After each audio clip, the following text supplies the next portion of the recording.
सुबह 3 से 5 बजे में बिस्तर पर बैठे बैठे ही सतगुरु से चाहे 10 मिनट ही ये विनती और ये अरदास जरूर करें और रोज़ाना करें। साध संगत जी, सुबह सुबह उठकर अमृत वेले में उठकर जब हम सिमरन भजन की बैठक पर बैठते हैं तो उस समय हमें सिमरन के समय रोज़ाना, चाहे हम बिस्तर पर ही क्यों ना हो, चाहे हम बिस्तर पर ही क्यों ना बैठे हों, हम बिस्तर पर बैठे बैठे ही अगर अपने सतगुरु से ये प्रार्थना, ये अरदास, ये विनती करते हैं और वो भी केवल 10 मिनट, अगर हम सतगुरु से ये विनती, ये अरदास करते हैं तो हमारा जीवन धन्य हो जाएगा। और जो हम सत्संगी हैं तो हमें ये करना भी चाहिए, क्योंकि इससे हमारा सतगुरु के साथ प्रेम बढ़ता है। हमारे सतगुरु हमेशा हमारे ऊपर प्रसन्न रहते हैं, हमें हर मुसीबतों से बचाते हैं। हमें सुबह उठकर नाम का सिमरन भजन तो करना ही है, मगर उसके साथ साथ हमें सतगुरु से ये विनती भी जरूर करनी है। तो वो क्या अरदास है, क्या विनती है जिससे हमारे सतगुरु हमारे ऊपर प्रसन्न रहते हैं, तो वो हम आपको आगे चलकर जरूर बताएंगे। साध संगत जी, इस बात को हमेशा हर पल हमें याद रखनी चाहिए कि इस नाम के बिना, इस शब्द के बिना हमारा कोई इस संसार में सच्चा मित्र नहीं है, सच्चा रिश्तेदार नहीं है। और हमारे सतगुरु हमारे सच्चे माता पिता हैं, क्योंकि जो हमारे दुनियावी माता पिता हैं तो वो तो हमें छोड़कर चले जाते हैं, मगर हमारे सतगुरु हमारा साथ कभी नहीं छोड़ते हैं। अगर हम इनके हुक्म में रहकर, इनकी रजा में रहकर, जैसे भी हमारे हालात हैं, अच्छे हैं बुरे हैं, चाहे कैसे भी हालात हैं, और हम फिर भी सिमरन भजन करते हैं तो हमारे सतगुरु हमारा साथ कभी नहीं छोड़ते हैं। तो हमें सचखंड तक पहुंचाने की पूरी जिम्मेवारी ले लेते हैं। हमें इस 84 के जंजाल से बाहर निकालने की पूरी जिम्मेवारी ले लेते हैं। और उन्होंने कई जीव आत्माओं को इस 84 के जेल खाने से बाहर भी किया है। उनके हुक्म में रहो, उनकी आज्ञा में रहो, क्योंकि ये दुनियावी सभी रिश्ते नाते झूठे हैं। ये हमारा साथ छोड़ जाते हैं, मगर एक सतगुरु का रिश्ता सच्चा और पवित्र है और सच्चा है और हमेशा कायम रहने वाला है। इसलिए हमें परिवार में रहना चाहिए, अपनी जिम्मेवारी भी निभानी है, क्योंकि ये जिम्मेवारी भी हमें परमात्मा ने सौंपी है। कोई पिछले जन्मों का हिसाब किताब होता है तो हमें ये जिम्मेवारी भी निभानी है, मगर ये याद रखना कि केवल जिम्मेवारी निभानी है, इनसे मोह नहीं करना है, इनमें फंसना नहीं है, वरना बहुत दुख भोगना पड़ता है। क्योंकि जब इंसान इनके मोह में पड़ जाता है तो फिर उसे कुछ भी याद नहीं रहता है, फिर तो वो इन्हीं में जीता और इन्हीं के लिए मरता है, दिन रात भाग दौड़ करता रहता है, और यहाँ तक कि ये भी भूल जाता है कि हमें उस परमात्मा ने इस पृथ्वी पर किस लिए भेजा है, हमें मनुष्य का जन्म परमात्मा ने किस लिए दिया है। और इसी बात को हमें याद दिलाने के लिए परमात्मा हमें पूर्ण सतगुरु से मिलाते हैं। हमें नामदान मिल जाता है सतगुरु जी से, फिर हमें वो हमारा असली मकसद याद दिलाते हैं कि भाई तुम्हारा असली मकसद क्या है, तुम किस लिए इस पृथ्वी पर आए थे और तुम कर क्या रहे हो। तुम तो आकर यहाँ पर इन रिश्ते नातों में, इस संसार की मोह माया में उलझकर रह गए हो, आप जी हमें याद दिलाते हैं कि भाई ये सब रिश्ते नाते झूठे हैं। जब तक इंसान जिंदा रहता है तो तब तक ये रिश्ते नाते होते हैं।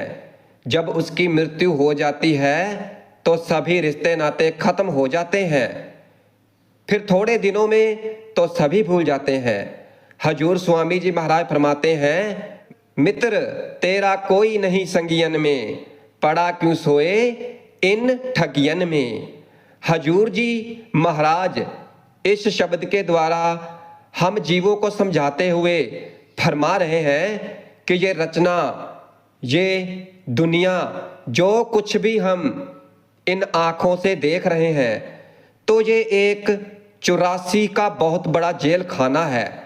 और आप जी फरमाते हैं कि इस जेल खाने से निकलने के लिए उस परमात्मा ने केवल एक ही दरवाजा रखा है।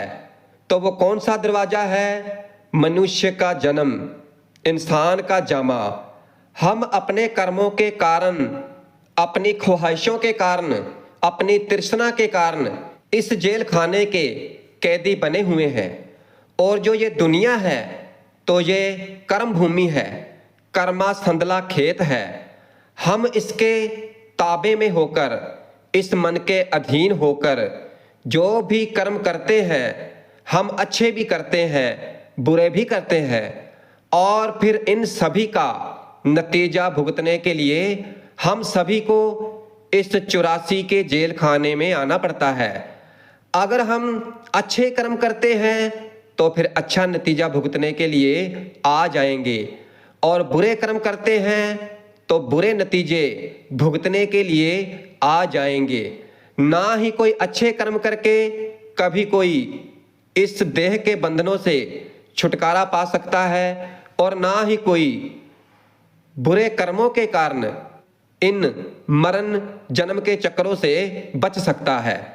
अगर हम अच्छे कर्म करते हैं तो क्या होता है कि हम सेठ साहूकार बन जाते हैं, राजे महाराजे बन जाते हैं, और कौमों मजहबों की हुकूमत हासिल कर लेते हैं, और ज़्यादा से ज़्यादा बैकुंठ या स्वर्ग में चले जाते हैं। मगर वो भी भोग जूनिया है। उसके बाद फिर हमें इस 84 के जेल खाने में ही वापस आना पड़ता है। और अगर बुरे कर्म करते हैं तो फिर तो नरक और 84 हमारे लिए तैयार ही खड़ी है। आप जी फरमाते हैं, क्या राजा क्या प्रजा, क्या अमीर क्या गरीब, क्या औरत और क्या आदमी, हम सभी दुनिया के जीव इस संसार में आकर अपने अपने कर्मों का हिसाब दे रहे हैं। और फिर इन कर्मों के कारण ही, क्या आपको पता है, फिर हमें जिस भी जामे में जाकर जन्म लेना पड़ता है तो फिर हमें उस जामे में जाकर दुख और मुसीबतों का सामना करना पड़ता है। किसी भी जामे में जाकर तुम कभी भी सुख हासिल नहीं कर सकते हो, शांति हासिल नहीं कर सकते हो। जो निचली दुनिया है तो उनके बारे में हम क्या सोचेंगे, कभी इस जुबान से बयान ही नहीं किया जा सकता है। और इंसान के जामे के मुतल्लक करके देख लो, इसको संत महात्माओं ने नर नारायणी देह कहकर बयान किया है। और इस जन्म में आकर भी क्या कोई सुख हासिल कर सकता है, क्या कोई शांति हासिल कर सकता है? नहीं, क्योंकि हमें तो इन कौमों मजहबों मुल्कों के झगड़ों से ही फुर्सत नहीं मिलती है। कितने गरीबों का खून होता है, कितनी औरतें विधवा होती है, कितने ही बच्चे यतीम होते हैं। अंदर ही अंदर ये दुर्दशा और हालत है। तो भाई जिस नगरी से ये दुर्दशा और हालत है कि रोटी कपड़े के लिए हम तड़पते फिर रहे हैं, भटकते फिर रहे हैं, और बताओ कि हम कौन से जामे में जाकर सुख हासिल कर सकते हैं, शांति प्राप्त कर सकते हैं। इसलिए हजूर स्वामी जी महाराज फरमाते हैं, सुरत सुन बातरी तेरा धनी बसे आकाश। आप जी फरमा रहे हैं कि हे आत्मा, तेरा वो परमात्मा है परमेश्वर, तो वो सचखंड में बैठा हुआ है, और तू इस माया के जाल में फंसी हुई है। जितनी देर तू वापस अपने घर नहीं पहुंचेगी तू कभी सुहागन नहीं हो सकती। तेरा मरण जन्म के दुखों से कभी छुटकारा नहीं हो सकता है। इसलिए हर एक संत महात्मा हमारे अंदर उस मालिक के मिलने का शौक और प्यार पैदा करते हैं। इसीलिए स्वामी जी महाराज फरमाते हैं कि ये जो हमें उस परमात्मा ने मौका दिया है, उस परमात्मा ने अपनी भक्ति के लिए दिया है, अपने प्यार के लिए दिया है। इसलिए वाणी में लिखते हैं, मिली नर दे ये तुमको, बनाओ काज कुछ अपना, दे और ग्रे एक, झूठा भर्म में काहे को खपना। ये जो मनुष्य का जामा है, तो ये हमें उस परमात्मा ने अपना असली काम करने के लिए बख्शा है। तो हमारा वो कौन सा काम है जो हमें इन देह के बंधनों से आज़ाद करा के वापस जाकर उस मालिक से मिला देता है। आगे स्वामी जी महाराज फरमाते हैं कि ये जो हमारी देह है, जो हमारा शरीर है, तो ये झूठा है और इसने भी हमारा साथ नहीं देना है। और हम जो ये रचना देख रहे हैं सब भ्रम है, इसकी कोई असलियत नहीं है। हर किसी ने नाश और फना हो जाना है। पांचवी पातशाही जी श्री गुरु अर्जन देव जी महाराज फरमाते हैं, अंतर गुर आराधना जीवा जप गुर नाम। आप जी फरमाते हैं कि जुबान से पहले शरीर की, फिर मन की जुबान से सतगुरु के द्वारा बख्शे गए नाम का सिमरन करना है। सतगुरु के स्वरूप को हृदय में बिठाकर रखना है, आराधना करनी है। एकाग्रता आ जाएगी और फिर हमारी क्या अवस्था बन जाएगी? नेत्री सतगुर पेखना, सर्वनी सुनना गुर नाव। सर्वनी क्या इन कानों से नहीं, आत्मा की सुनने की शक्ति, सुरत के जरिए नाम की आवाज को सुनना है। और जो आत्मा के देखने की शक्ति है, उसके जरिए अंतर में सतगुरु के दर्शन करने हैं। आगे आप जी फरमाते हैं, सतगुरु सेती रतया दरगे पाइये थाव। जब इस तरीके से सतगुरु के प्यार में रंगे जाएंगे तो फिर मालिक की दरगाह में आत्मा को उत्तम अवस्था मिल जाएगी। हजूर बड़े महाराज जी इस अवस्था को सुरत का सिमरन कहकर समझाया करते थे। आम तौर पर संत महात्मा इसे नाम का ध्याना या ध्यान धर के सिमरना कहते हैं। जब इस तरीके से सुरत के द्वारा या ध्यान धर के सिमरन करने लगते हो तो हमारी आत्मा उस कुल मालिक की दया धार शब्द और नाम के साथ जुड़ने के योग्य बन जाती है। तो साथ संगत जी, हमें इस तरह से नाम का सिमरन करना है जिस तरह से हमें हमारे सतगुरु ने समझाया है।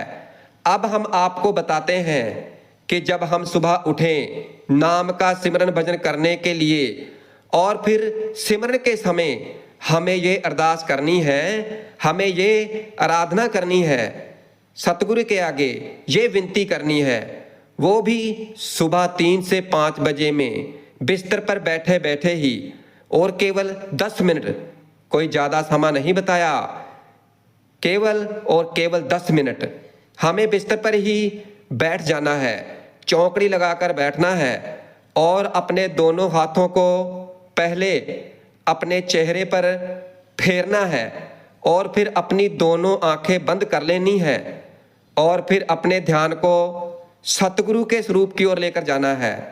हमें सतगुरु का ध्यान इस तरह से करना है, हमें ऐसा महसूस होना चाहिए कि जैसे हमारे सतगुरु हमारे सामने ही बैठे हुए हैं और हमारी अरदास, हमारी विनती सुन रहे हैं।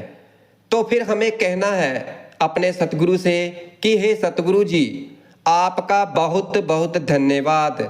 आपने हमें इन 84 लाख जूनियों में से मनुष्य का जामा बख्शा है। बहुत बहुत शुक्रिया हे सतगुरु, हे दाता जी। आपकी दया मेहर से हमें नामदान मिल गया है, आपकी कृपा हो गई है और अब मैं आपका सिमरन भजन भी करता हूँ और मुझे शक्ति देना दाता कि मैं हमेशा आपकी भक्ति में लगा रहूं।